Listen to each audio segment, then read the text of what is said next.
Assalamualaikum warahmatullahi wabarakatuh. Nama saya Putri Muda Al-Husnah dengan NIM 200605110157. Di sini saya akan melakukan presentasi untuk contoh diskusi kasus ID3.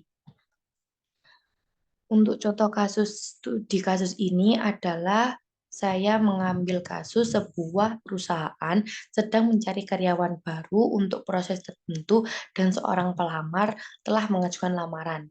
Perusahaan ini ingin menggunakan metode decision tree untuk menentukan apakah akan menerima atau menolak pelamar tersebut.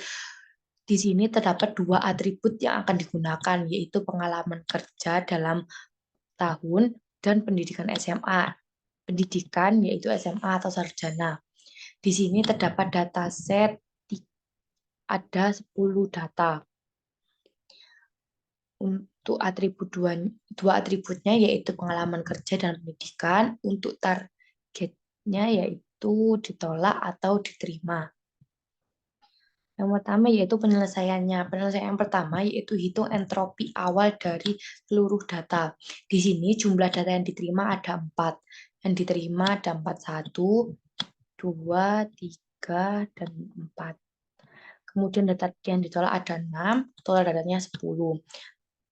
Sehingga hasil dari entropinya adalah 0,971.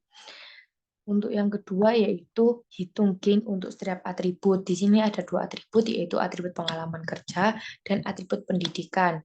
Kita ke atribut pengalaman kerja terlebih dahulu. Di dalam atribut pengalaman kerja ini ada dua subset, yaitu subset pengalaman kerja kurang dari 2 tahun dan pengalaman kerja besar dari 2 tahun.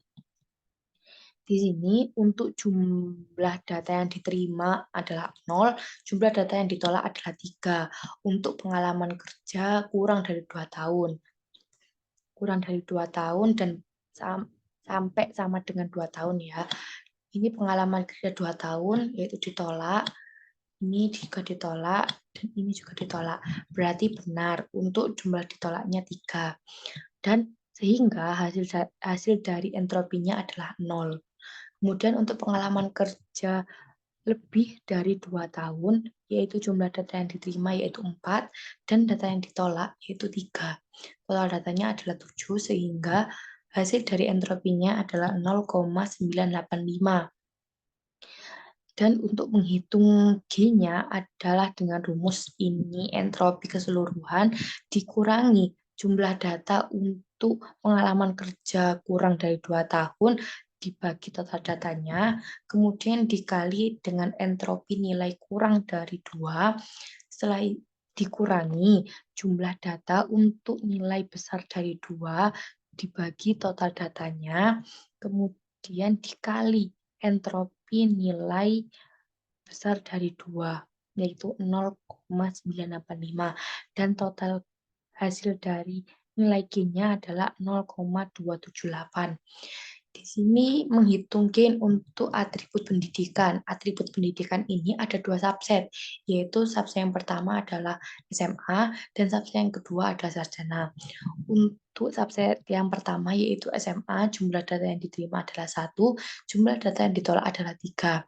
Total datanya adalah 4, sehingga nilai entropinya adalah 0,811. Kemudian untuk subset yang kedua yaitu sarjana.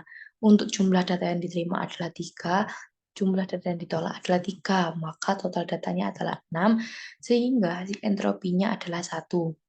Kemudian untuk menghitung nilai G-nya adalah dengan rumus entropi keseluruhan dikurangi jumlah data untuk nilai SMA dibagi total datanya dikali entropi nilai SMA dikurangi jumlah data untuk nilai sarjana dibagi total datanya, kemudian dikali entropi nilai sarjana.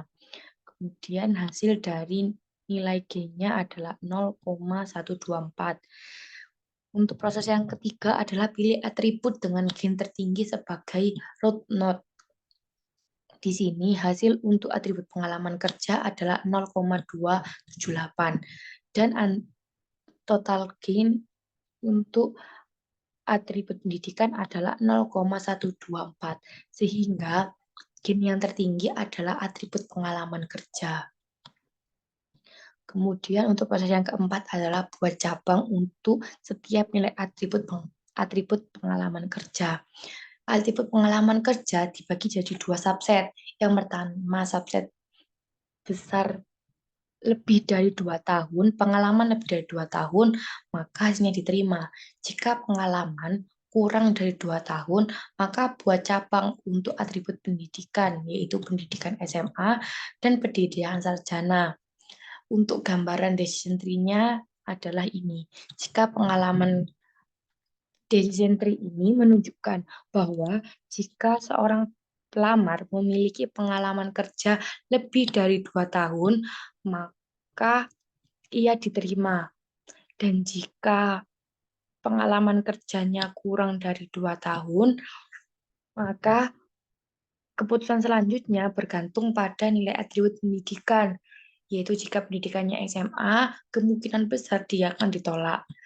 Dan jika dia memiliki nilai akademik yang baik, yaitu pendidikan sarjana, maka kemungkinan besar ia akan diterima.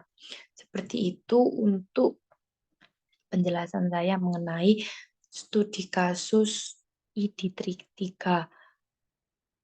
Sekian dari saya. Jika ada salah kata, mohon maaf. Wassalamualaikum warahmatullahi wabarakatuh.